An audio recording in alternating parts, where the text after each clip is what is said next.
¿Cómo están ustedes? Les damos la más cordial bienvenida a la cuarta jornada de difusión jurídica de la Corte de Apelaciones de San Miguel. 17 horas con un minuto, hoy 30 de septiembre. Esta iniciativa lleva más de 10 años de existencia y este año se está realizando de manera remota debido a las contingencias sanitarias de este país. Saludamos a todas las personas que se encuentran conectadas a través de las redes sociales del Poder Judicial, ya que esperamos que estén muy atentos a la temática de hoy y también muy también ágiles y rápidos a hacer todas las consultas que tengan para después ser respondidas por las expertas que tenemos durante este capítulo. Hoy abordaremos una compleja temática, la violencia intrafamiliar, junto a un panel de expertos que harán una descripción del fenómeno de la violencia intrafamiliar o la VIF, como se denomina técnicamente, cómo denunciarlo, cómo informar los procedimientos que existen, etcétera, cómo determinar las sanciones, las medidas cautelares, etcétera. Saludamos, si bien toda la gente puede conectarse a nuestra transmisión de Facebook, tenemos en cada jornada unos invitados especiales, ¿ya? Quiero saludar a todos los integrantes de la comunidad educativa del Liceo Manuel Arrelán Barros, más conocido, y le va a hacer mucho sentido con el nombre que todos lo llamamos, el Don Bosco de la Gran Avenida. Un fuerte abrazo a todos sus integrantes y también a la red de niñez y juventud de la comuna de La Reina. Un abrazo fuerte para ellos y también a todos los conectados a través de la transmisión de Facebook Live en el canal del Poder Judicial. Para comenzar, quiero presentar a los expositores de esta jornada. En primer lugar, el ministro de la Corte de Apelaciones de San Miguel y coordinador de este plan de difusión, Roberto Contreras. También la magistrada del Juzgado de Familia de Peñaflor, María Soledad Parada, y Sandra Morgado. Ella es consejera técnica del Juzgado de Familia de San Bernardo. Como les contaba, desde ya los invitamos a observar la obra, observar y escuchar las presentaciones de nuestras panelistas para luego hacer las consultas aquí mismo a través de nuestro Facebook institucional. Como palabras de inicio, quiero dejar con ustedes al ministro de la Corte de Apelaciones, Roberto Contreras. Muy buenas tardes. Quiero hacer un saludo especial a la rectora del Colegio Manuel Arriarán Barros, a doña Marcela Yáñez, y también saludar a la red de niñez y juventud de la Comuna de La Reina, a todos los profesionales de salud y de la educación que trabajan arduamente en esa comuna y que están conectados a esta transmisión.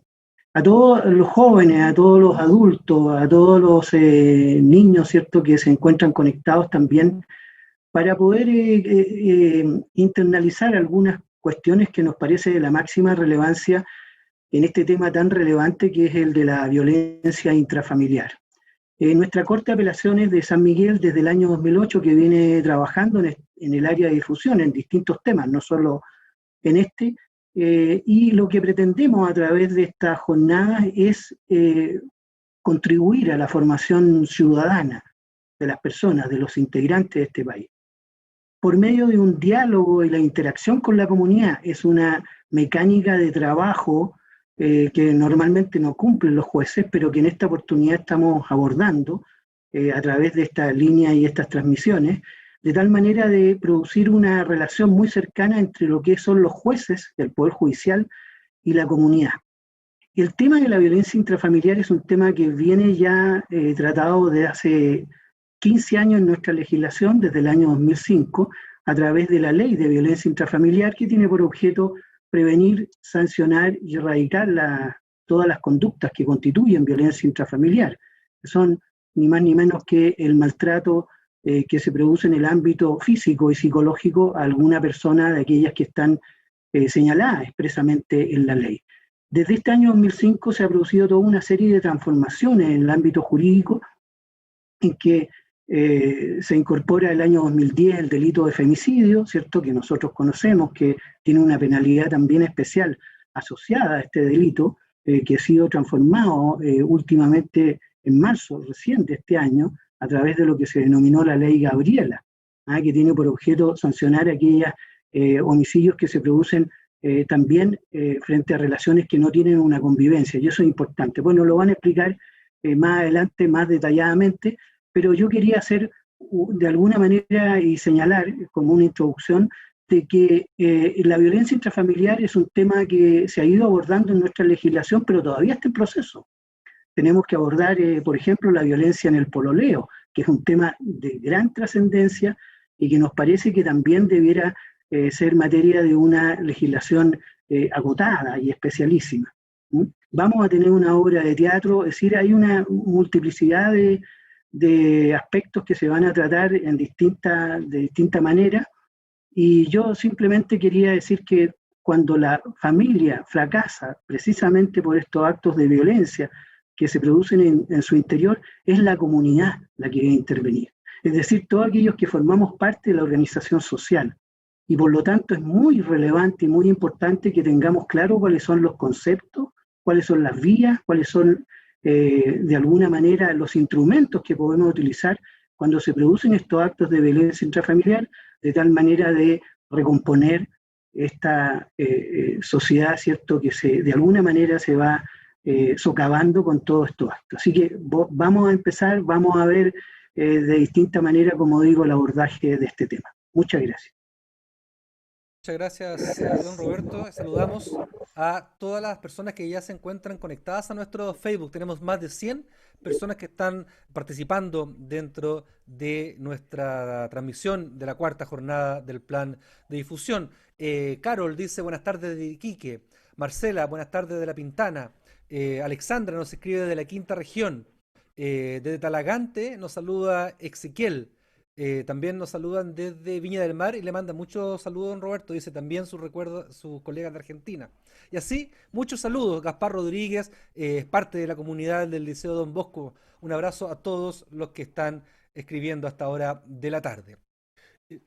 La jornada presencial, si uno podría decir así, tiene una obra de teatro en la comunidad, en el gimnasio del colegio, etcétera, pero ahora como es virtual y como es digital y como es a través de las redes sociales, hicimos un compilado para motivarnos, para conocer el conflicto y para luego iniciar las presentaciones tanto de la jueza y también de la consejera técnica.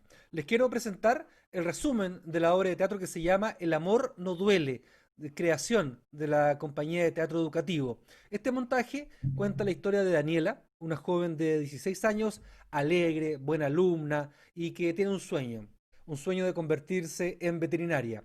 Daniela es querida por sus pares, en especial por Franco, quien comienza un pololeo con ella, pero que poco a poco se va transformando en una relación que es violenta, trayendo consigo evidentes trastornos y consecuencias para ella y su entorno. Invito a todos los conectados y conectadas que están hasta ahora en nuestra transmisión a ver este resumen de la obra El amor no duele.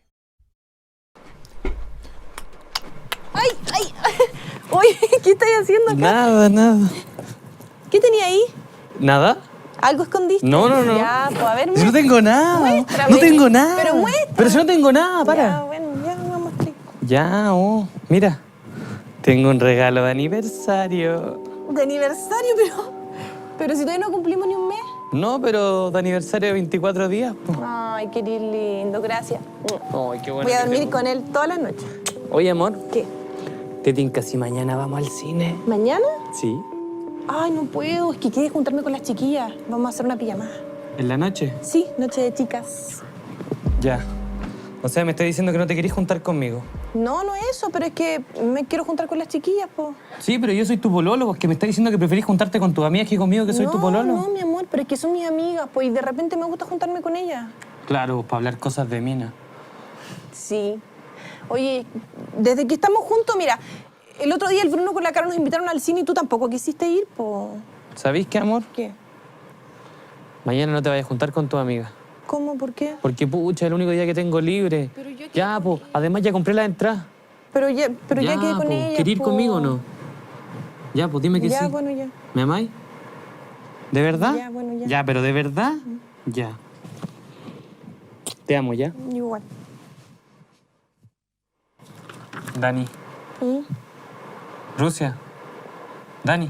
¿Qué? ¡Ay! Ya, péscame, Fran, po. Ya. ¿Qué pasó? ¿Qué estabas hablando con el Faunda afuera de la sala? Estaba explicándome lo de que entra en la prueba de matemática. Así, ¿ah? ¿Y tenía algo con él? ¿Por qué sí eso? Porque los vi hablando bastante cerquita. Ay, Franco, nada que ver. Me estaba explicando lo que entra en la prueba. Ya, dale, ¿y por qué tanta risita? ¿Risita? Sí, pues. Ya, ¿sabes qué, Franco? Te estás imaginando pura lecera. Yo me... ¿Qué me estoy imaginando, lecera? Suéltame, Si yo vi cómo te Franco, reís con el loco. suéltame. Yo vi cómo te reís con el loco, Suéltame, Dani. Dani, yo vi me cómo... huele. Amor, perdóname. Dani, perdóname porque si yo te veo con otro loco como que me empieza a pasar película y yo no puedo soportar la idea de que estés con otra persona, Dani. Dani, yo te amo. Yo te amo, Dani. Dani, de verdad te amo. Pero, ¡ay, a ver, soy tan... Ya, mi amor, mi amor. Escúchame, mira. Yo de verdad que no quiero estar con nadie más que no sea contigo. A mí me gustáis tú nomás, ¿ya? Oye, ¿Qué? te quería decir otra cosa, ¿ya? ¿Qué cosa? Es que no creo que te pongáis mal los chores que andáis trayendo ayer. ¿Los shorts? ¿Por qué? Porque son muy cortos. Pero a mí me gustan, po. No me importa, po. Andáis provocando a los hombres. Pero si así se usan, además que me lo No, regalan. yo soy tu pololo, ¿me Ya, bueno, entendiste? ya, ¿Me entendiste? Sí. Ya. Quiero que las cosas estén bien, ¿ya? Ya, Te ya. amo. Ya. ¿Vamos a comer sushi? ¿Qué te pasa, Dani? Nada. Ya dime, ¿qué te pasa? No, Dime el tiro. nada, porque no estamos bien, pasamos peleando, Franco. ¿Cómo que no estamos bien? ¿Qué estoy diciendo?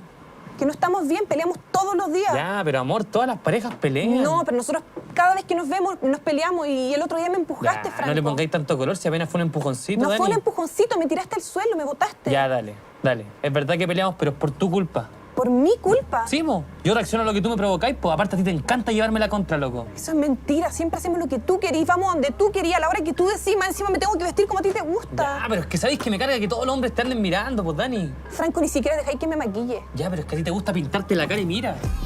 Así es que me voy a mi casa. No, vos no vais para Suéltame. ninguna parte. ¿Y esta pulsera? Es mía, ¿Quién te la regaló? una amiga. ¿Dónde está la pulsera que yo te regalé? En mi casa, ¿Dónde está la suéltame, pulsera? Me dijiste que no te la Franco. voy a sacar nunca. ¿Dónde está? Suéltame, suéltame. Perdóname. No, amor, amor. Amor, Dani, te juro que no lo voy a hacer nunca más. Fue un accidente. Solo... Me toqué. Amor, perdóname. Ándate, Franco, Amor, ándate. Amor, es que si tú no estás conmigo yo me voy a matar, ¿sabes? No lo digáis eso, no lo digáis eso. Oye, Franco, calmado, ¿qué onda, loco? ¡Le pegaste! ¡La ayuda! No. ¡Ándate! ¡Llévate los papeles! No, será mentira, amiga, era para que se asustara. Ya, estoy bien, estoy bien. ¿Pero por qué dejáis que te traten mal? Está súper arrepentido, amiga, hasta lloró. Además que yo tuve la culpa. ¿Y por qué decís eso? Porque yo lo provoqué. Y a ver, ¿y cómo lo provocaste? No le quise decir que me había regalado esta pulsera. porque ¿Y tú si le crees que hubiese- ese es un motivo para que alguien te pegue? Daniela, no te pueden pegar y punto. No, pero yo lo amo y él me dijo que iba a cambiar y... Daniela, él es peligroso, ¿ya? Tú te vas a volver a pegar. El Franco no va a cambiar. No, sí va a cambiar.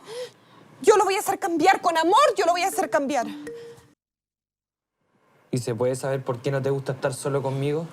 Sí me gusta, Franco. Ya déjate hablarle cera. Es que no po. son leceras, pues. No te gusta que te beses, no te gusta que te abraces, loco, no te gusta nada. Ya, pues mi guagua. No, yo es que no me tratís como cabro chico, Dani, porque de verdad que me voy a encontrar.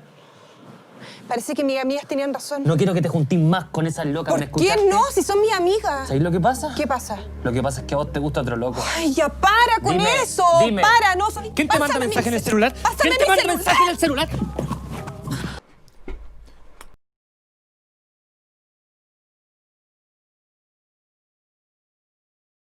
De teatro educativo. Quiero dejar con ustedes a la primera expositora de esta jornada. Invitamos a tomar la palabra a la magistrada del Juzgado de Familia de Peñaflor, María Soledad Parada. Magistrada, por favor, usted con la palabra.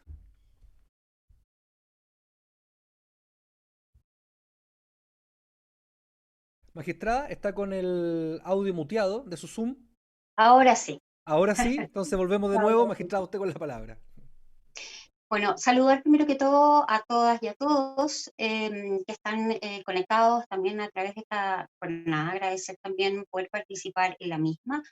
Quiero explicarles un poco para que tengan conocimiento del que incluso ya muchas veces pueden tener por experiencias personales o a través de otros, qué es lo que es la violencia intrafamiliar en Chile y cuáles son las medidas cautelares que se otorgan en el procedimiento de violencia intrafamiliar y las sanciones también que se pueden aplicar. Quiero explicarles que el fenómeno de violencia intrafamiliar es un fenómeno absolutamente transversal. Lamentablemente es un fenómeno que se puede dar en todo ámbito, en todo tipo de familias, y por lo tanto la violencia intrafamiliar solo se termina cuando se le pone término a este ciclo de violencia, y eso es algo muy difícil. En Chile, la violencia intrafamiliar está regulada en la ley 20.066 como todo maltrato que afecte la vida o la integridad física o psíquica de quien tengo y he tenido la calidad de cónyuge del ofensor o una relación de convivencia con él, sea pariente por consanguinidad o afinidad, en toda la línea recta o la colateral, hasta el tercer grado inclusive del ofensor o de su cónyuge sexual conviviente. También puede haber violencia intrafamiliar cuando víctima y victimario, u ofensor, mejor dicho, tienen un hijo en común, aun cuando no tengan una relación de convivencia ni tengan un vínculo matrimonial que los una. Y también puede haber violencia intrafamiliar cuando, o en contra finalmente de una víctima, que puede ser un menor de edad, un niño, una niña, un adolescente, un adulto mayor o una persona con discapacidad, que esté efectivamente además bajo el cuidado o la dependencia de cualquier integrante de ese grupo familiar. La violencia intrafamiliar, por lo tanto, requiere evidentemente acreditar que existan estos vínculos que la misma ley señala. Por eso que, por ejemplo, en Chile, el pololeo o la relación de pololeo, aun cuando en este haya violencia, no se sanciona como violencia intrafamiliar. Pueden haber otro tipo de figuras que en esta relación permitan sancionarla. Si hay amenazas, si hay lesiones, si lamentablemente puede llegar incluso a un femicidio o un homicidio. También es importante señalarles que en el caso de la violencia intrafamiliar, cuando existe esta relación entre una víctima y un ofensor, cuando estamos hablando de víctimas, no solamente hablamos de mujeres, también hay hombres que son víctimas de violencia. Y también cuando hay niños, niñas, o adolescentes en ese grupo familiar, que también puede ser víctimas de, ya sea directa o indirecta, es decir, pueden ser espectadores, por ejemplo, de la violencia familiar entre sus padres. Y particularmente respecto de ellos, el tribunal puede conocer su situación a través de lo que se llaman las medidas de protección, justamente en el cual se van a poder abordar la afectación que puede estar sufriendo ese menor de edad. En Chile, las medidas cautelares que se pueden otorgar, perdón, tengo un problema en la cámara, lo voy a corregir de inmediato, ustedes saben que esto es absolutamente espontáneo y nos puede pasar a todos. Por supuesto, así son las transmisiones en vivo. Así es, pero ya lo resolví. Sí, se ve muy bien. La, la, las medidas cautelares que se pueden otorgar en el procedimiento en violencia intrafamiliar no solamente son aquellas que las propias víctimas pueden eventualmente solicitar, también el tribunal, incluso de oficio, las puede disponer. Las medidas cautelares que se otorgan en el procedimiento de violencia familiar son, entre otras, la de salida inmediata del agresor o el ofensor del hogar común.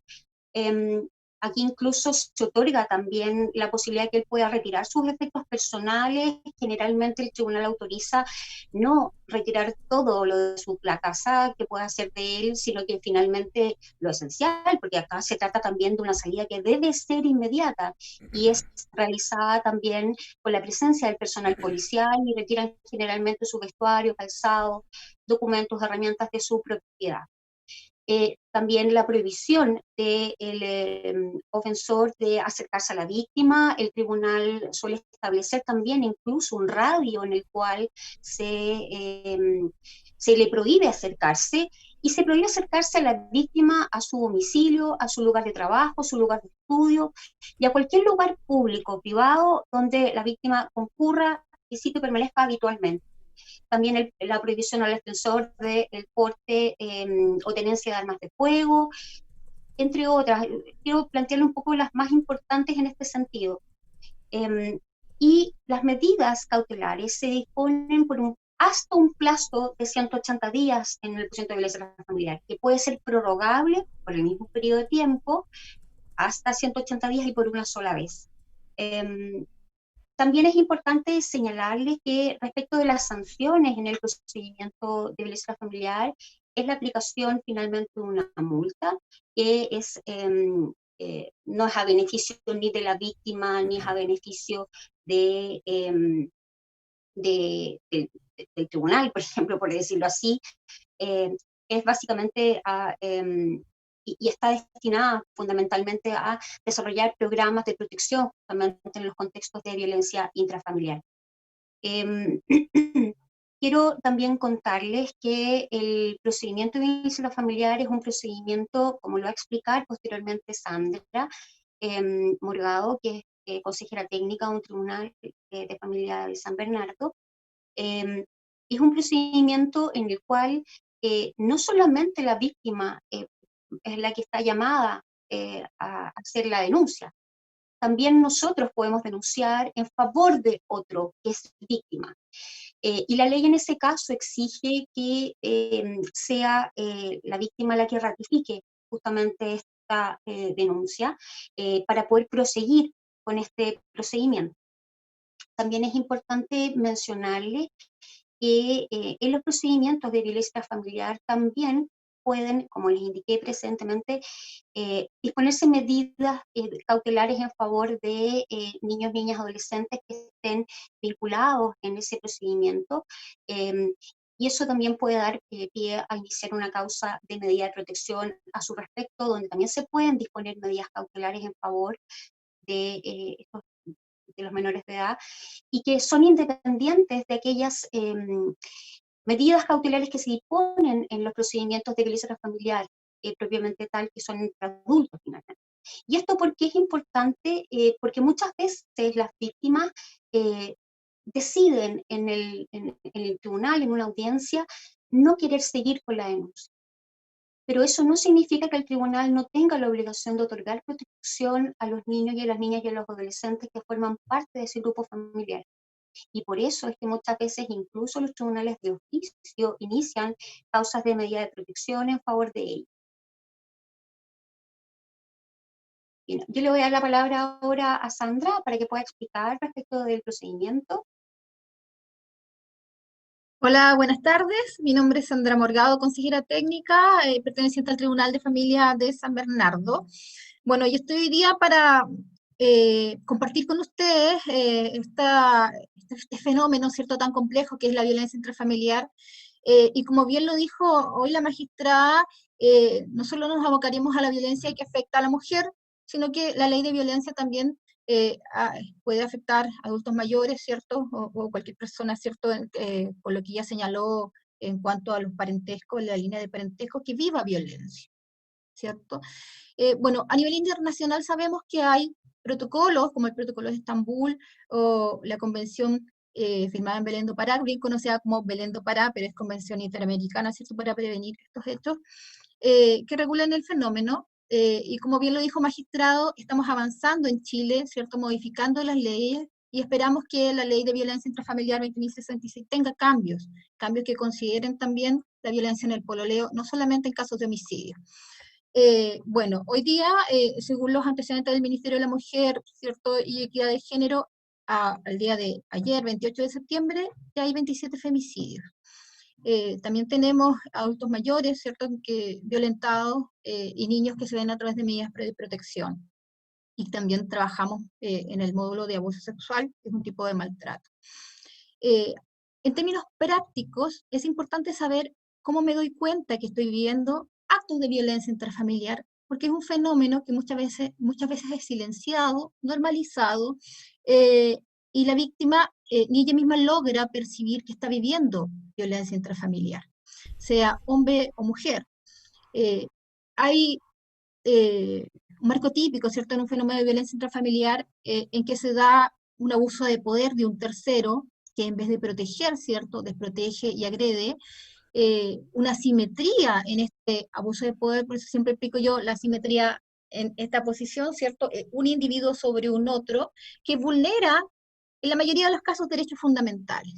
derechos fundamentales consagrados en nuestra Constitución, ¿cierto? Y también en protocolos internacionales y tratados internacionales, como el derecho a la igualdad, la dignidad, la libertad incluso. Hay parejas que encierran a sus parejas, secuestran a sus parejas, y bueno, nosotros como Tribunal de Familia abordamos todo lo que falta, como bien lo dijo la magistrada. Y en ese tenor es importante reconocer cuando estoy viviendo violencia en términos psicológicos, constituidas de falta, o cuando la violencia también ha pasado el límite y se constituye ya un delito, hay agresiones físicas, hay amenazas de muerte, y lamentablemente, ¿cierto?, la consecuencia más grave de la violencia, que es la muerte, o femicidio, ¿cierto?, hoy día tipificado como tal. Y en ese tenor, la víctima debe empezar a reconocer, los que los rodean, ¿cierto?, muchas veces son los primeros en darse cuenta que hay un proceso de anulación de quien vive violencia, en que se le señala palabras como, por ejemplo, tú no puedes hacer eso, tú no eres capaz de hacer eso, te ves mal con esa ropa, cámbiate esa ropa, no salgas porque te va a pasar algo, no quiero que te unas a ese grupo de WhatsApp porque ya tienes mucho grupo de WhatsApp, me parece que es muy tarde la hora en que tú estás, yo soy tu marido. Ustedes escucharon la hora, yo soy tu pololo. Bueno, también es muy usual escuchar, yo soy tu marido, yo soy tu hombre. Cierto que tiene un trasfondo también enmarcado en la idiosincrasia, ¿cierto?, en la formación, como fueron conformados, ¿cierto?, los roles clásicos. Sin perjuicio de ello, el control es un elemento que se da en todas las dinámicas de violencia. Los celos excesivos, que como psicólogos muchas veces llamamos cuando está celotipia, han escuchado el término, ¿cierto?, en que la persona controla incluso el lugar donde voy, la hora en que se llega al hogar, qué actividades realiza en el día, qué estabas haciendo, con quién estabas haciendo, o qué estabas haciendo con quién, por qué habían hombres ahí, por qué no te juntas solo con mujeres, y así vamos uniendo un montón de situaciones, ¿cierto?, que van configurando situaciones de control hacia quien vive violencia y asimetría, y un abuso de poder en que la persona que ejerce la violencia va minimizando a esta persona y afectando gravemente su autoimagen y autoestima, además de otras consecuencias también graves. Y en ese tenor, muchas veces las víctimas de violencia no logran darse cuenta. Y ahí el rol activo que tiene el tercero, como dijo la magistrada, que es el que la ley permite que un tercero realice la denuncia justamente porque el fenómeno de la violencia tiene esta particularidad que muchas veces la víctima pudiera estar anulada y que muchas veces incluso en la misma audiencia nos podemos dar cuenta que las miradas son violentas. Las miradas del agresor a la víctima indican algo y muchas veces es importante que ellas cuenten con asesoría letrada o con la orientación de algún centro de la mujer, ¿cierto?, para poder visibilizar hechos de violencia, porque no logran pesquisar estos hechos, o sentir estos hechos, porque también muchas veces hay fenómenos en que las víctimas incluso se identifican con su agresor, que son fenómenos más graves, ¿cierto? Ahora, cuando hay violencia grave, ¿cómo funcionan los tribunales de familia? Cuando hay falta, cuando hay violencia psicológica, los consejeros técnicos jugamos un rol fundamental en cuanto a la evaluación de riesgo que hacemos para la lista de la evaluación de medidas cautelares a brindar. ¿Qué es lo que les explicó la magistrada? Que es cierto que van desde la prohibición de acercamiento, rondas periódicas de carabineros, salida inmediata del hogar común, entre otras, y para evaluarla, el consejero utiliza un protocolo que ha ido evolucionando, ¿cierto? Y que hoy día en pandemia también sufrió algunas modificaciones, para poder pesquisar la violencia, porque hoy los niveles de violencia han aumentado, y los porcentajes de violencia en pandemia, en el encierro, al aumentar la tensión, aumenta la violencia. Por lo tanto, realizamos una serie de preguntas que hoy, lamentablemente, por la pandemia, muchas veces se realizan las atenciones en vía telefónica o a veces por videollamada, pero en términos, en circunstancias normales, se atiende a la persona que llega al tribunal, ¿cierto? Se le brinda la contención adecuada, se evita cuestionar. Si bien es un tribunal, es importante que sepamos que el hecho de violencia, para que la persona haya llegado al tribunal a denunciar, no debe ser primera vez que ha ocurrido un hecho. Hay excepciones, claro, pero las víctimas de violencia demoran de 1 a 10 años para develar hechos de violencia. incluso algunas nunca develan, nunca cuentan lo que vivieron. Y hoy, que hay mucho más psicoeducación en el tema, muchas mujeres se atreven a denunciar, muchos hombres incluso se atreven a denunciar, porque también antes los hombres no denunciaban. Cuando se hace este cierto protocolo de violencia, y de acuerdo a los factores de riesgo que este arroje, se sugiere otorgar cautelares. Cuando hay delitos o situaciones más gravosas, las cautelares son en el plazo máximo, ojalá ciertos 180 días, y se derivan al Ministerio Público para su debida investigación. Por ejemplo, amenazas de muerte, lesiones, intento de ahorcamiento. Es muy usual que hayan hechos que constituyan delito en el relato de las personas, y son hechos que deben ser investigados en sede penal, y tienen otro tratamiento, ¿cierto?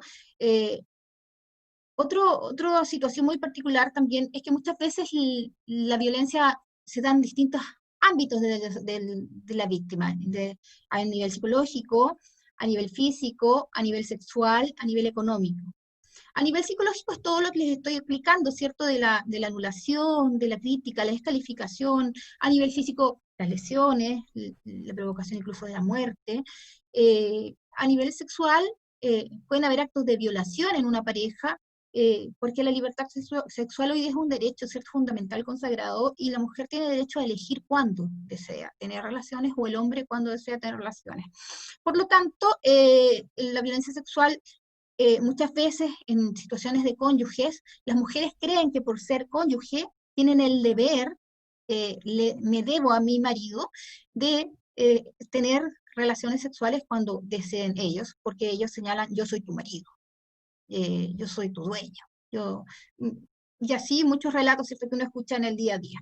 Y bueno, la violencia sexual y la violencia económica, que es algo que hoy día, afortunadamente, la mujer ha ingresado más al mundo del trabajo, pero era mucho mayor cuando había mucho más dependencia económica de la mujer, y en los casos de pandemia, en que hoy día hay mujeres dependientes económicamente del hombre, escuchamos también situaciones de violencia económica en que se limita la cantidad de dinero que se da diariamente, y por ejemplo, si se le deja 5.000 pesos para el almuerzo y la mujer llega a gastar 6.000 pesos, el hombre o la mujer, quien sea, ¿cierto?, el jefe de hogar, critica al otro por el gasto, le pide cuentas por el gasto, situación que muchas veces también vemos en las dinámicas de los alimentos.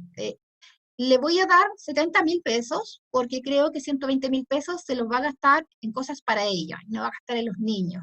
No sabe utilizar la plata, no sabe administrar el dinero, y así vamos, ¿cierto?, descalificando al tercero. Evaluamos entonces el riesgo y se sugieren las cautelares, y nosotros como Tribunal de Familia nos preguntamos también quién se hace cargo del daño y de las secuelas que ha afectado la violencia. Sin perjuicio de ello, podemos derivar a las redes, pero no hacemos el seguimiento de aquello. Pero también contarles que existen ciertos centros especializados en reparar la violencia. El principal organismo hoy día a nivel nacional es el Ministerio de la Mujer y Equidad de Género, que tiene centros de la mujer y también tiene centros especializados en violencia sexual. También existen centros que pertenecen a la PDI, que son centros que también trabajan con víctimas de violencia sexual o violencia física grave. También existen los centros de atención a víctimas de delitos violentos del Ministerio de Justicia, y también son liderados por la Corporación de Asistencia Judicial, y también los del Ministerio del Interior, que también trabajan hechos de violencia que constituyen delitos. Secuestros, violaciones, amenazas graves, amenazas de muerte, inclusive terceros, hijos o parientes de mujeres que han sido víctimas de femicidio. Por lo tanto, hay una red importante a la cual acudir.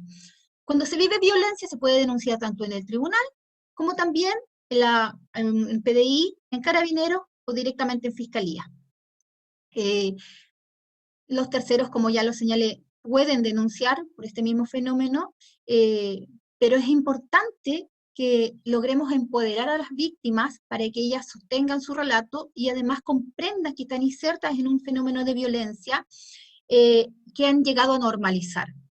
Y que muchas veces incluso uno escucha relatos como: yo me lo merezco, yo lo provoqué, él me está educando, creo que ella tiene razón porque ella es la que trabaja, yo no, y en ese aspecto se normaliza la dinámica de violencia, situación que no debiera ocurrir. Eh, Debiéramos empezar a trabajar en aquello. No sé si en pantalla pudieran, o lo van a proyectar a posterior los fonos, donde poder acudir en situaciones de violencia, el 1455, nos lo van a proyectar o los van a proyectar después, Sí, se van a pero uno, proyectar en pantalla, Sandra. bueno, se van a proyectar en pantalla algunos fonos que ustedes pueden acudir, además de la PDI de Carabineros, hay un fono familia y un fono especial hoy día que es el 1455, ¿cierto? Para atender y contener situaciones de violencia, especialistas que nos van a cuestionar la situación de violencia, porque las víctimas de violencia deben también ser atendidas con brindándoles la contención necesaria y el apoyo necesario. Eh, bueno, la frecuencia de la violencia también marca una diferencia, me parece que el magistrado lo señaló, porque cuando una víctima ha sido por mucho tiempo, ¿cierto? Parte de un círculo de violencia, una dinámica de violencia, y ya tiene múltiples denuncias en el sistema. El Tribunal de Familia se declara incompetente y los hechos también se derivan al Ministerio Público por revestir características posible delito de maltrato habitual. El maltrato habitual es importante, tiene otro tratamiento penal, pero además a nivel psicológico es mucho mayor el daño que provoca que un maltrato que sea eventual. Porque los estudios señalan que no solamente se altera, además más que allá de un daño, hay también una secuela psicológica. Incluso hay cambios de los rasgos de personalidad de las víctimas. La autoestima, en cómo perciben el mundo. Porque llegan es tanto los años de violencia al que han sido sometidas que llegan a convencerse que lo que señala la persona que agrede es así. Y como han sido violentadas muchas veces a nivel psicológico, físico, sexual y económico, tienen el convencimiento de que ellas han buscado esa situación de violencia o tienen algo que ha hecho que las situaciones de violencia ocurran. Y cuando se analiza el fenómeno, el trasfondo muchas veces tiene que ver con roles culturales, ¿cierto? Sociales, la crianza, más allá de un perfil, porque cualquiera pudiera ser agresor, cualquiera pudiera ser víctima. La violencia no tiene estrato socioeconómico, se vive en todos los estratos socioeconómicos, no tiene género. Si bien las mujeres son más vulnerables, los estudios así lo señalan, los hombres también viven violencia, los grupos vulnerables habitualmente viven violencia, adultos mayores viven violencia, y la violencia trae consecuencias y se invisibiliza muchas veces. Hoy, afortunadamente, en nuestro país la violencia no es invisibilizada. Se han hecho campañas importantes y a nivel mundial se siguen haciendo campañas importantes, ¿cierto?, en relación a la violencia, pero hoy hay un avance importante en las leyes y se está trabajando también cada día en capacitar, en formar a profesionales, a la sociedad civil en estos temas y a reconocer cuando está siendo víctima o con un cercano tuyo está siendo víctima, porque la violencia puede afectar a tu hermano, a tu primo, a tu padre, a tu madre, puede afectarte a ti misma y puede afectar, ¿cierto?, a cualquier ser humano en que sus derechos fundamentales se vean vulnerados, como ya lo señalé hace un momento. No sé si tienen dudas hasta este momento en cuanto a lo señalado en cuanto al proceso. Estamos bien, si terminó Sandra ya, nos avisa para poder dar pie a las preguntas que Y han ido ahora sí, llegando. ¿Sí? en general es cómo denunciar, está claro, ¿cierto? ¿Qué organismos ir? Se van a proyectar en pantalla también los teléfonos. Bueno, súper importante, si no denuncias hoy, puedes denunciar cuando sea. O sea, si hoy día no te sientes capaz de denunciar, porque estás atemorizada, porque tiene vergüenza la persona o porque depende económicamente y no se dan las condiciones, si no se hoy día, o si hoy día denuncias y te retractas mañana, la ley permite que se realicen denuncias sin un número limitado de veces. ¿Por qué? Porque el fenómeno permite eso. Y en ese sentido, es importante invitar a la reflexión de que como terceros observemos el contexto que nos rodea y las personas que pudieran estar viviendo violencia para que podamos también compartir el conocimiento de estas capacitaciones y entender por qué muchas veces muchas mujeres no denuncian. Es muy difícil salir del círculo de la violencia fácilmente. Y los hombres, más difícil aún, ¿cierto? Muchas gracias. Les queremos agradecer a las dos panelistas expositoras de esta cuarta jornada. María Soledad Parada, jueza de familia de Peñaflor, y también Sandra Morgado, ella es consejera técnica del juzgado de familia de San Bernardo. Son las 17 horas con 40 minutos. Tenemos 25 minutos para responder las consultas que han llegado con bastante cantidad al propio Facebook del Poder Judicial de Chile. Vamos a leer las consultas. Víctor dice, buenas tardes, tengo el cuidado personal de mis hijos. Su progenitora ha aplicado violencia en retiradas veces en mi contra y también el de mis hijos. Dice, en la actualidad ella sigue aplicando violencia, esta vez psicológica, contra mis hijos a través de videollamadas y también de WhatsApp. ¿Qué puedo para terminar con este tipo de violencia? Magistrada. Bueno, como les expliqué, los procedimientos de violencia intrafamiliar son en el cual víctima y ofensor son adultos. En este caso, evidentemente, aquí, según la pregunta que se formula, si estamos frente a una ofensora, en este caso, que ejerce violencia de tipo psicológica en contra de sus hijos, puede evidentemente iniciar una causa también de medida de protección, solicitar al tribunal la intervención, si es que no logra finalmente también poder controlar, en este caso, el padre o abordarlo, también desde un punto de vista privado, porque se podría llevar a los niños a una terapia psicológica, una intervención psicológica, si tienen regulada una relación directa y regular entre los niños y en este caso la madre, eventualmente también se podría solicitar o su modificación, su restricción, incluso su suspensión. Entonces, por eso es importante que esto también se movilice. Y en este caso hay un padre que es un padre custodio, que es el que ejerce el cuidado de sus hijos y tiene también la obligación de otorgarles protección. Y eso significa, si en este contexto de estas videollamadas, estas llamadas telefónicas, que lo más probable se produzcan hoy con ocasión de la pandemia, si los niños resultan perjudicados, bueno, el padre tendrá que tomar la decisión de no permitir eventualmente esa comunicación si es que se da en estos términos, o al menos también incluso supervisarla, llevar a los niños quizás a alguna evaluación e intervención para ver cómo se está desarrollando lo anterior, porque es importante considerar el contexto o el fenómeno de la violencia intrafamiliar de tipo psicológica, que no solamente se da por gritos, descalificaciones o insultos, también hay una intimidación, manipulación, y esto puede generar, en este caso en la víctima, una angustia, ansiedad, baja autoestima, crisis de pánico, depresión, temor, sentimientos incluso de culpabilidad. Entonces, de ahí la importancia que en este caso el papá adopte medidas que son efectivamente en protección de sus hijos. Esas medidas las puede tomar él directamente, es decir, prohibir la comunicación vía teléfono o vía videollamada, o tiene que pasar por el tribunal para prohibir esa comunicación. No, no necesita prohibir esa comunicación.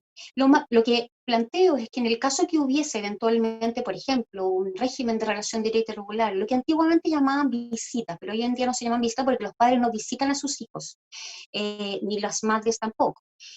Por lo tanto, el padre puede adoptar estos mecanismos justamente en resguardo de la estabilidad emocional y psicológica de sus hijos. Ahora, lo ideal evidentemente es abordar esta situación, es decir, que no sea una situación que se perdure en el tiempo, sino que esto sea ojalá abordado terapéuticamente para que también los niños puedan ir quizás también con su mamá a esta terapia, se le pueda hacer ver, en este caso a la mamá, que las conductas que ella está efectuando respecto de sus hijos los perjudican, los afectan, los dañan. Y lo importante es que la relación de los hijos con sus padres o sus madres, no custodios, y los custodios evidentemente, sea una relación que ellos siguen siendo familia, no obstante tener papá y mamá separados, siguen teniendo papá y mamá. Y es importante que esta relación se dé, se produzca. pero en términos favorables para este niño. La niñez es una, y tenemos la obligación nosotros de cuidarlos, protegerlos y entregarles efectivamente la mejor infancia y las mejores condiciones de vida. Sí, es una consulta para Sandra. Dice, ¿dónde puedo recurrir si soy víctima de BIF para solicitar reparación? ¿Se nos podría contar, Sandra, por favor? Bueno, ¿cómo Sí, acudir? Usted me ya lo parece contó que más. lo mencioné en Sí, cuanto a los pero centros de quiero reparación. consultarle qué significa la reparación finalmente, cómo se Muy lleva bien. a cabo, quiénes la merecen, quién la determina. ¿Qué Porque usted en su pregunta más presentación, ambiciosa? sí, usted en su presentación dijo los Habiendo contactos y las trabajado en organizaciones. reparación mucho tiempo, para los que, bueno, yo hoy día no ejerzo como terapeuta, pero trabajé más de 10 años en el trabajo reparatorio de víctimas, tanto niños como víctimas de delitos violentos, y la reparación es un objetivo bastante ambicioso, porque la reparación nosotros llamamos el camino a la reparación, porque la reparación total pocas veces se produce. Se produce quizás cuando hay un hecho eventual, cuando hay una familia protectora, cuando hay una red protectora, una red que brinda credibilidad, confianza y permite que la víctima pueda recuperar cierto, ese daño que se generó, ¿cierto? Pero la reparación se logra primero con un trabajo bastante largo. Son terapias, para que más o menos entiendan, que duran sobre un año de trabajo semanalmente y acorde al nivel de daño que tenga la persona. ¿Por qué? Porque primero necesitamos evaluar el nivel de daño que tiene esa persona. También necesitamos saber si esa persona cuenta con una red, si es un niño, si tiene un soporte, un piso, un padre, una madre, una abuela, que pueda acompañarlo en ese proceso. Y si es una adulta, o si tiene una amiga, o un pariente, una institución que pueda acompañarla también en el proceso. ¿Por qué? Porque esta es una escalera que va gradualmente, ¿cierto? Primero desmitificando, ¿cierto? Sacando los mitos que hay sobre la violencia y que culturalmente hemos escuchado, ¿cierto? Desde pequeños hablar del príncipe azul, y entender que el marido es el marido, se le dé respeto, y muchos mitos que hoy día, afortunadamente, el Centro de la Mujer se ha hecho cargo y ha trabajado en ello, mucho. Y a nivel de políticas públicas también hay bastante trabajo en lo que es difusión. Entonces, primero la reparación significa saber que culturalmente hay conceptos que hay que modificar. El lenguaje genera realidad y hay que modificar el lenguaje para que la realidad se modifique. Segundo, vamos avanzando, saber sintomatológicamente cómo se encuentra esa víctima. ¿Requiere apoyo psiquiátrico además de psicológico? ¿Requiere medicarse para dormir porque no logra dormir? ¿Requiere quizá un ginecólogo especialista porque no logra tener relaciones sexuales con normalidad porque vivió situaciones de agresiones sexuales quizá que dañaron también esa área de su funcionamiento? ¿Requiere un terapeuta ocupacional? Requiere además a lo mejor terminar sus estudios porque nunca terminó cuarto medio porque su pareja le hizo sentir que ella era tonta y que primero medio nunca más iba a llegar a cuarto medio. Por lo tanto, el terapeuta va también acompañado con el equipo, que es generalmente un trabajador social o abogados, restaurando el alma de esa persona, es alma ambiciosamente señalado, ¿cierto? En el sentido de hacerla sentir nuevamente una persona digna, una persona que tiene derechos, que puede exigir sus derechos, y que además el Estado brinda ciertas entidades que pueden ayudarla a avanzar. Por ejemplo, si esa persona no tiene la educación media cumplida porque ha sido anulado bastantes años, con que no es capaz y es tonta, lo primero que hacemos los psicólogos es ojalá mostrarle la posibilidad de seguir estudiando. La educación adulta existe incluso la posibilidad de sacar una carrera tardíamente, existe la posibilidad de terminar los estudios, y la verdad que la mayoría de las mujeres con que uno habla, o las personas con que uno habla, dicen, yo soy tonto, pero cuando le aplicas un test de CI objetivamente, te das cuenta que no son tontos, nadie es tonto, o sea, hay un CI cognitivo que está limitado funcionalmente por un tema de una autoestima disminuida, que está frenado ahí, es como cuando nosotros decimos soy malo para las matemáticas, pero cuando nos ponemos a hacer un ejercicio lo logramos, entonces no éramos tan malos, pero estamos convencidos de que somos malos, entonces no nos atrevemos a hacer ejercicio en matemáticas y nos quedamos ahí paralizados. Pasa eso en la violencia, se queda paralizada la víctima, anulada, sintiendo que no puede. Hacerla sentir que puede, con pasos mínimos. Hacerla sentir, se le dan tareas habitualmente, se fortalece la autoestima de esta persona, se activan las redes sociales, Servio para que tenga su propio hogar, si ha dependido siempre, a saber que Servio, no sé si todavía se llama así, discúlpenme si no estoy actualizada en términos de nombres, pero el servicio de urbanismo tiene listas preferentes en que las mujeres con hijos, por ejemplo, víctimas de violencia o niños proteccionales, tienen un ranking en que puntúan mejor. Entonces, el trabajo social de los lugares que trabajan también con víctimas es también activar la red social de esa persona, a nivel de habitación, a nivel de educación, que los servicios básicos estén suplidos. O sea, yo no puedo atender un niño víctima de violencia si ese niño tiene hambre. O sea, primero debo preocuparme que sus necesidades básicas estén cubiertas. Por lo tanto, voy avanzando escalón a escalón, ¿cierto? Cada vez, y la sintomatología va disminuyendo porque la persona lo que va adquiriendo es seguridad. Y probablemente si escuchamos a personas que han sido víctimas de violencia y nos cuentan el camino van a contarnos que en algún momento sentían que no eran capaces y hoy día sí se sienten capaces de muchas otras cosas. Y hay relatos, ¿cierto?, de mucha gente que ha vivido violencia que señala también cómo la superó. La red es importantísima. El creerle a una víctima, el apoyarla, el brindarle contención, y entender que, como bien lo dijo la magistrada, muchas veces se sienten culpables ellos mismos. Por lo tanto, se trabaja la culpa, se trabaja la vergüenza, la anulación, da para un seminario el poder Absolutamente. explicar cómo reparar. Pero es todo Sí. un proceso bastante Gracias, largo Sandra. que es ecosistémico, depende del terapeuta o la víctima, que la perspectiva epistemológica o terapéutica que se trabaja con todo el sistema, no solamente con la persona, porque además como sistema, como país, como Estado, le debemos muchas veces a las víctimas esa protección que no tenían hace 30 años atrás y que hoy día afortunadamente se tiene. Eso es importante. Si yo no reparé situaciones de violencia en mi infancia, puedo repararlas hoy. Se puede reparar. Es un camino lento, pero requiere compromiso. Piensen que el abandono de terapia significa, tengo una herida, si abandono terapia, mi herida se queda paralizada, frente a cualquier hecho vulnerador, esa herida se va a abrir. Y ahí me quedo. Entonces, una terapia debiera avanzar hasta que esa herida logre cicatrizar. Esa herida va a quedar la cicatriz. Esa cicatriz está ahí.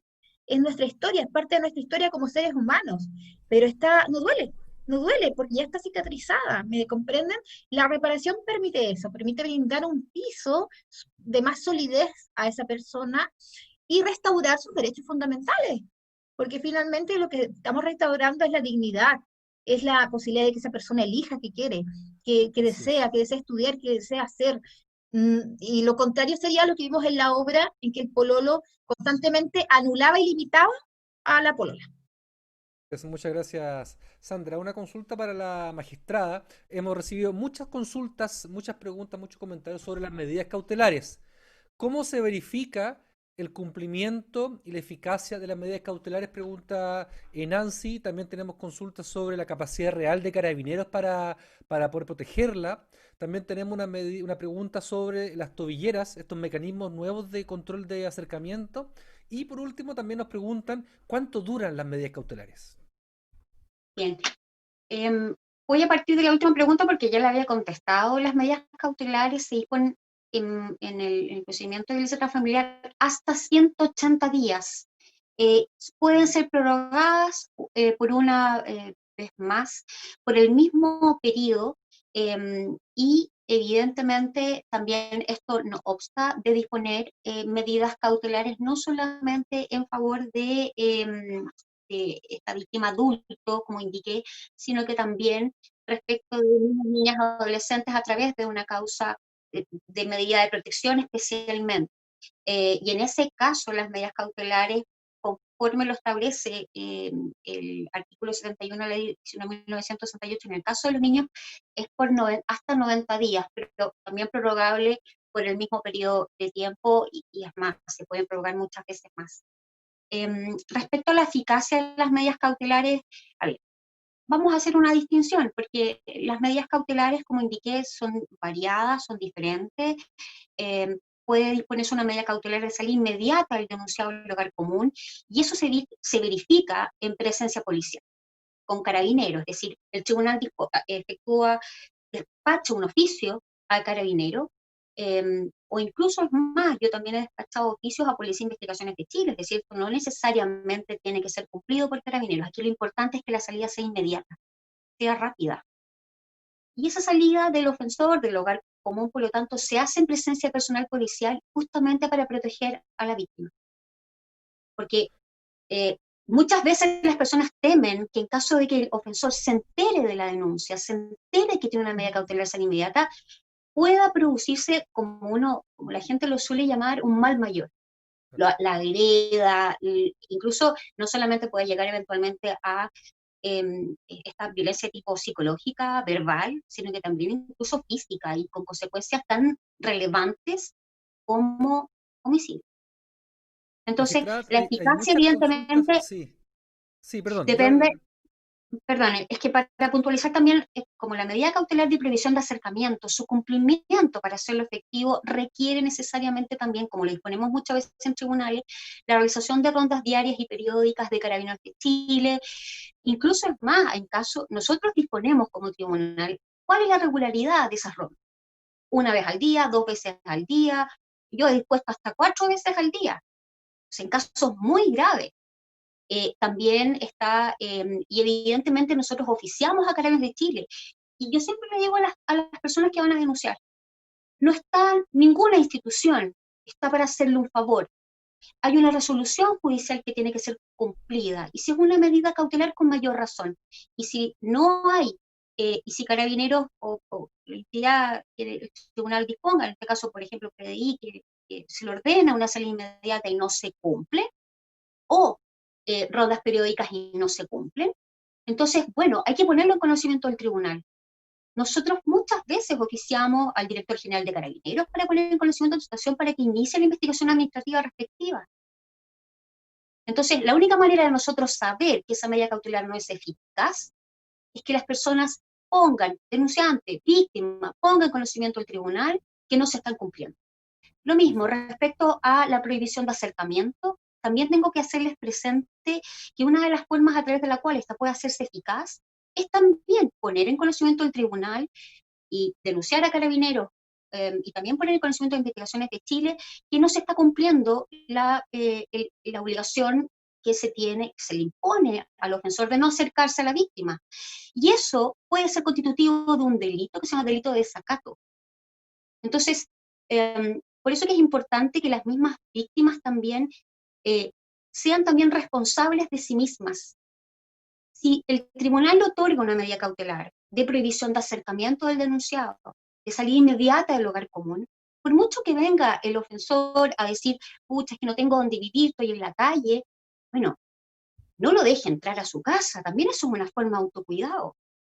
Si dice, no, es que vengo a ver a los niños, bueno, a ver, la forma de relacionarse un padre o madre que esté denunciado por violencia intrafamiliar respecto de sus hijos, el tribunal también, insisto, también debe abordarla.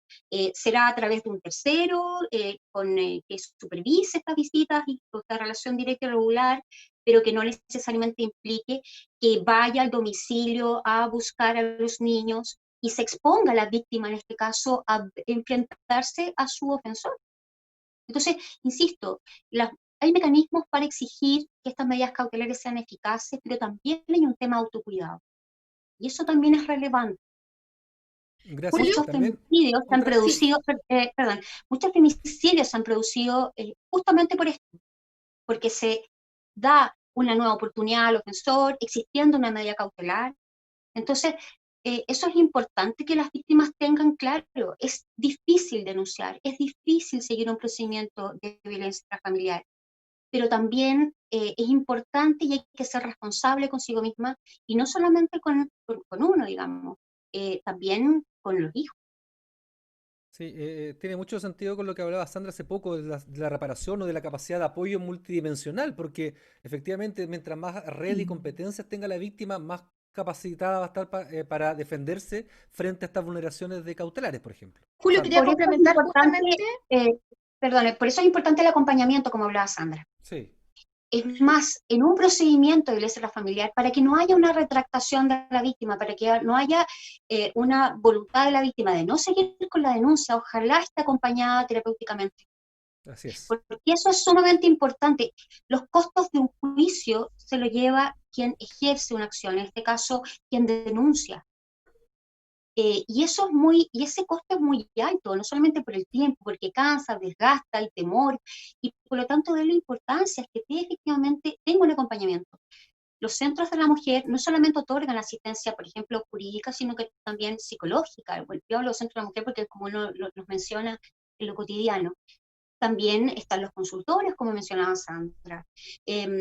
Entonces, buscar también el apoyo psicológico para perseverar en este proceso y efectivamente también para tener mayor claridad y, como dice la gente, no bloquearse frente a lo que pueda ocurrir.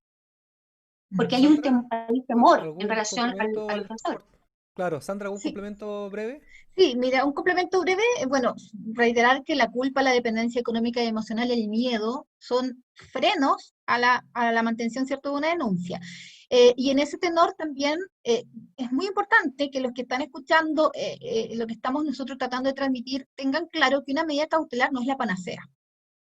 Una medida cautelar, si uno analiza la estadística, las víctimas de femicidio creo que en su mayoría han tenido medidas cautelares dictadas por tribunales vigentes. ¿Cuál es el problema? Es que no se activa la red comunitaria. Cuando tú logras, el Centro de Mujer hace muy bien ese trabajo, cuando tú logras configurar un círculo de protección, que la víctima cuente con la señora del kiosco, la señora del negocio de la esquina, la vecina al lado y la otra vecina, y que también sepan que está en riesgo, un pariente. Cuando tú logras configurar ese círculo de protección, es cuando logras paralizar un posible femicidio. Porque no es la cautelar la que salvó la vida. En muchos casos que uno escucha fue la vecina que vio aparecer en la esquina al hombre y avisó, y llamó a carabineros.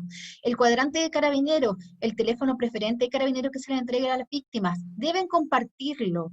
No sentir vergüenza, porque finalmente la vergüenza paraliza, pero la vergüenza te puede terminar, ¿cierto?, haciendo víctima de un femicidio. Por lo tanto, como dijo la magistrada, si tienes hijos, claramente no es vergonzoso hacer algo que te protege a ti, porque indirectamente estás protegiendo también a tus hijos.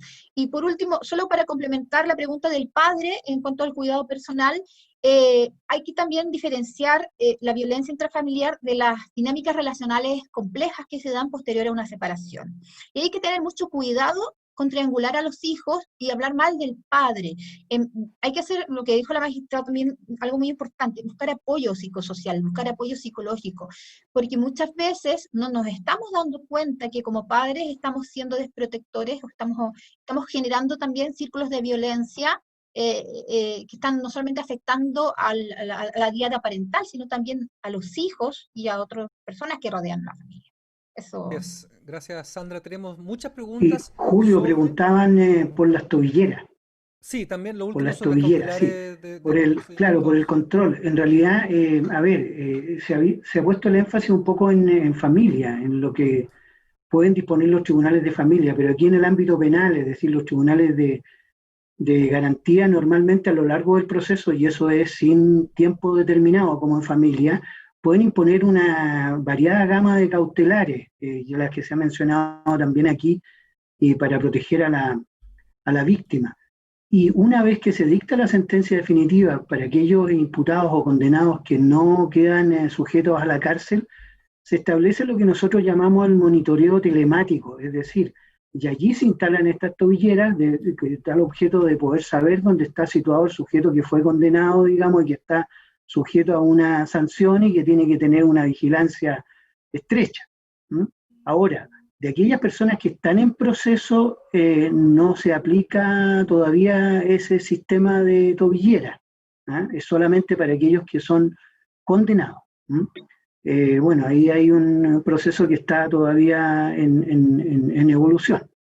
Pero bueno, estamos. Gracias, ministro. Para ir terminando ya esta cuarta jornada, son las 6 de la tarde con 5 minutos. Las preguntas han sido en su mayoría respondidas, tanto en las presentaciones de dos panelistas como como las preguntas, pero hay una pregunta que es recurrente, una consulta recurrente sobre cuando las denuncias no resultan ser ciertas. Si pudiéramos abordar desde la parte jurisdiccional y también de la parte psicológica, por favor, ¿cómo es ese procedimiento? ¿Qué pasa con las denuncias que no llegan a ser verdad? Magistrada Sandra. A ver, la pregunta un poco orientada en relación a qué pasa si las denuncias no son ciertas. Así es. A ver, primero que todo se puede, bueno, uno no siempre parte de la base que las denuncias no son ciertas, es decir, si una persona decide denunciar un hecho, esperemos que efectivamente el poner en movimiento la verdad jurisdiccional sea para seguir el procedimiento y tiene que acreditar que los hechos denunciados son efectivos, que son constitutivos de violencia familiar, según lo que describe justamente la ley y la jurisprudencia también en relación a lo que estamos, la violencia familiar, y tiene que también establecerse una causa y efecto, es decir, lo que se denuncia sea efectivamente producido por la conducta del ofensor, y acarrea a la víctima una afectación emocional cuando se trata de violencia intrafamiliar que la ley sanciona. Ahora, en el caso efectivamente de las denuncias, es cierto, muchas veces las personas formulan denuncias que no se acreditan, y es porque las personas no siguen el procedimiento, pero eso no quiere decir que son denuncias falsas. Es posible que se pueda plantear, pero eso no necesariamente es así. Ahora, sí hay un elemento que la ley contempla frente a que una persona formule una denuncia por violencia familiar, después decida no seguir con el procedimiento, simplemente, o simplemente dice no quiere continuar, y efectivamente puede denunciar cuantas veces quiera, nuevamente, denunciar o demandar por violencia familiar. Y no hay sanción en estricto rigor en el procedimiento propiamente tal para entender que no pueda, por ejemplo, volver a efectuar una denuncia. Siempre puede volver a denunciar o demandar por violencia familiar. Por otra parte, también es importante tener presente. ¿No se escucha la magistrada? Quedó Sí, como mute. perdimos el contacto, perdimos el audio, principalmente de la magistrada, ya lo retomaremos. Sandra, en el aspecto psicológico, ¿cómo se lleva, cómo el tribunal lleva esta situación de una denuncia que parece ser controvertida o no parece ser cierta? Bueno, yo les voy a hablar desde mi experiencia, porque en tribunales nosotros no somos quienes para cuestionar si la víctima nos está diciendo la verdad o no, pero muchas veces ellas mismas nos terminan confesando que están inventando, que el abogado, incluso que es grave, que el abogado le habría sugerido señalar que el marido era agresivo porque como ella tiene nueva pareja y quiere instalarse en la casa, es la forma más fácil de sacarlo. Lo hemos escuchado de hombres y de mujeres. Eso existe. Pero nuestro rol en tribunales no es cuestionar. Ahora, les puedo hablar de mi experiencia como perito. Y en el tema pericial, sí, la posición es evaluar. Por lo tanto, hay hipótesis de trabajo, ¿cierto?, que van vislumbrando si efectivamente una denuncia puede ser cierta o puede ser,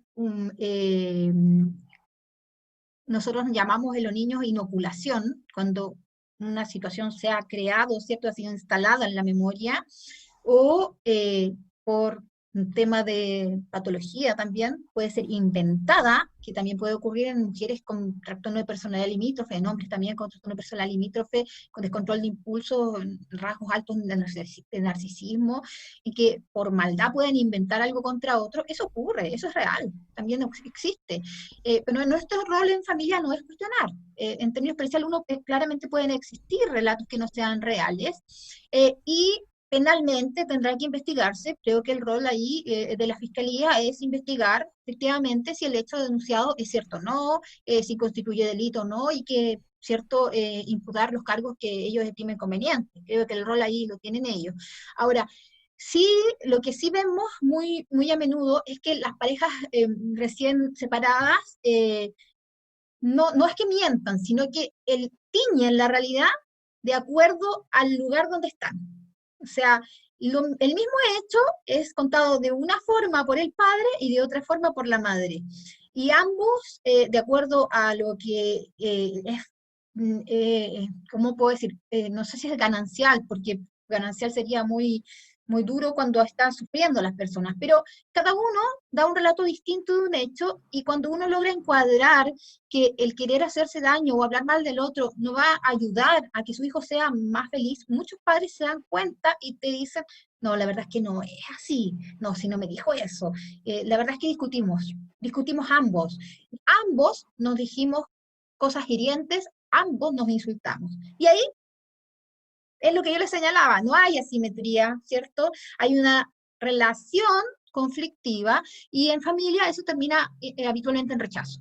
En rechazo porque el hecho, no sé, el acto de violencia, no hay prueba que aporten o porque la prueba que aportaron, efectivamente, ellos a veces en la misma declaración y los testigos señalan, no, sí, la verdad es que ellos estaban mal porque él le engañó y después le engañó a ella. Pero eso es Es, muy distinto a la violencia, es muy así distinto el es. fenómeno. 18 horas con 11 minutos. Vamos a terminar ya la cuarta jornada de difusión de la Corte de Apelaciones de San Miguel. Queremos agradecer mucho a las personas conectadas. Tuvimos muchas consultas, tratamos de abordarlas en su plenitud. Y les quiero dar el último minuto a cada uno de los integrantes de este panel para abordar quizás los desafíos, alguna reflexión sobre la violencia. Don Roberto, lo dejo a usted con la palabra en primer lugar. Yo insistir, y aquí se ha tratado, eh, verdaderamente lo ha dicho Sandra y también María Soledad, que cuál es el rol que tiene la comunidad o el entorno cercano a aquellas personas que están insertas en una dinámica de violencia intrafamiliar. Eso es muy relevante. Y eso lo vemos todos los días en los tribunales, no solo en los tribunales de familia, sino que en los tribunales penales, que precisamente esos casos llegan allí porque fallan algunos dispositivos, ¿cierto?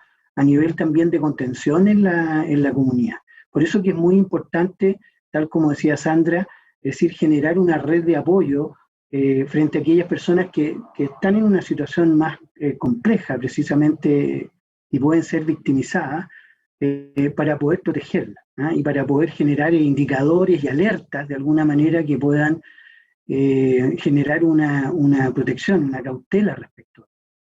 Y por lo tanto allí el rol de la comunidad es muy relevante. Así que yo creo que ese es el objetivo de este taller, ese es el objetivo de esta comunicación, es que la comunidad pueda tener una actitud un poco más, digamos, de acción frente a estos casos.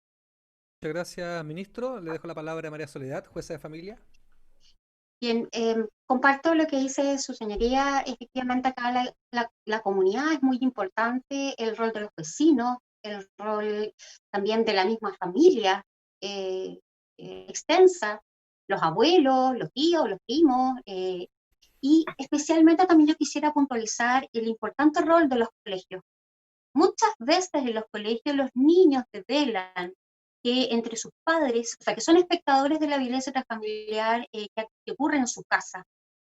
Y claro, no hay necesariamente un abordaje rápido en relación a este punto. Y aquí me parece muy importante también, especialmente en los colegios, muchas veces pasa que la mamá de un compañero toma conocimiento de lo que el mismo niño dijo qué sé yo, en una celebración de cumpleaños, y no hace nada.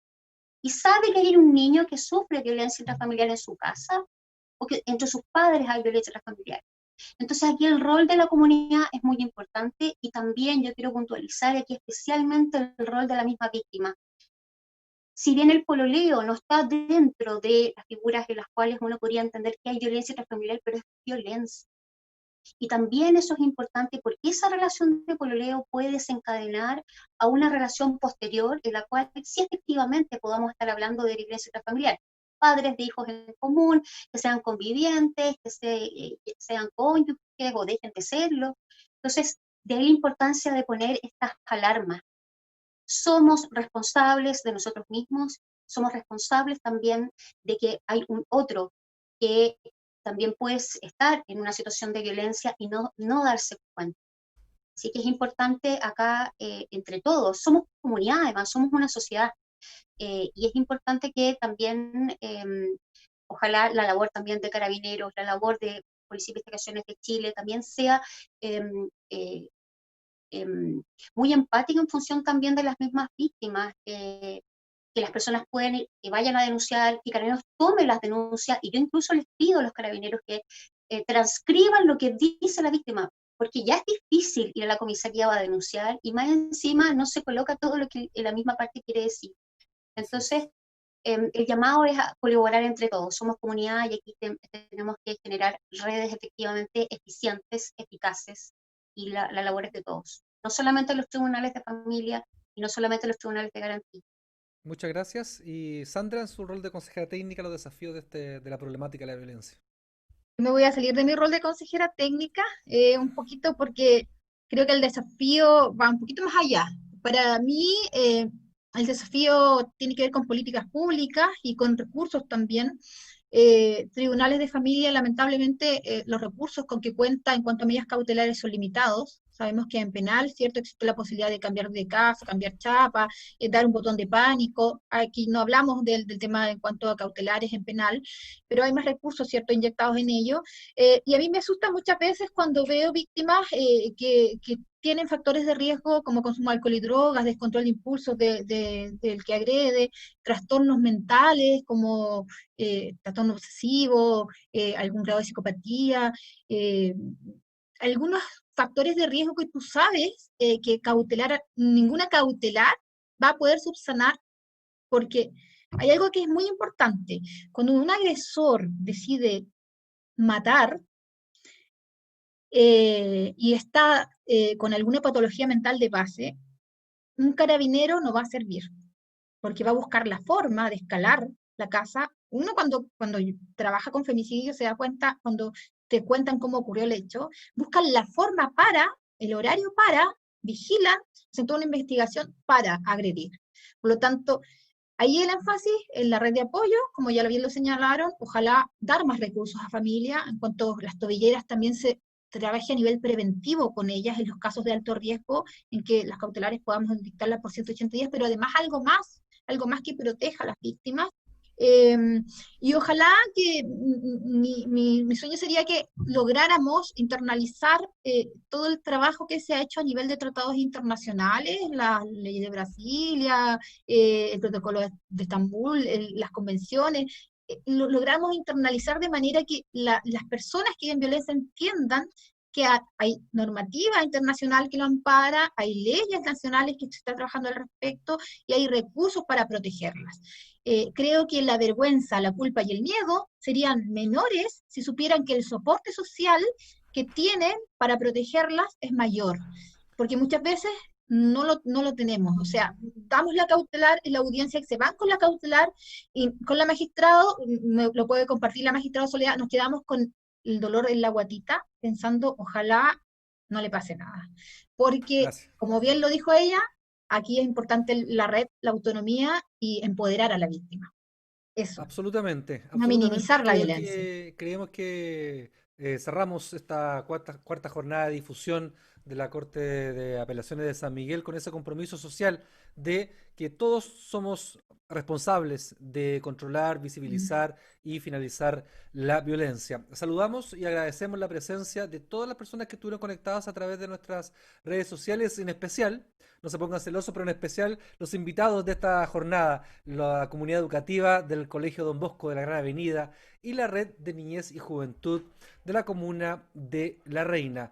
Despido a los panelistas, al ministro y coordinador de este plan, Roberto Contreras, a la magistrada del Juzgado de Familia de Peñaflor, María Soledad Parada, y a Sandra Morgado, consejera técnica del Juzgado de Familia de San Bernardo. Y termino con dos datos. Si usted consideró que su consulta no fue respondida completamente, le pido que por favor escriba al siguiente correo.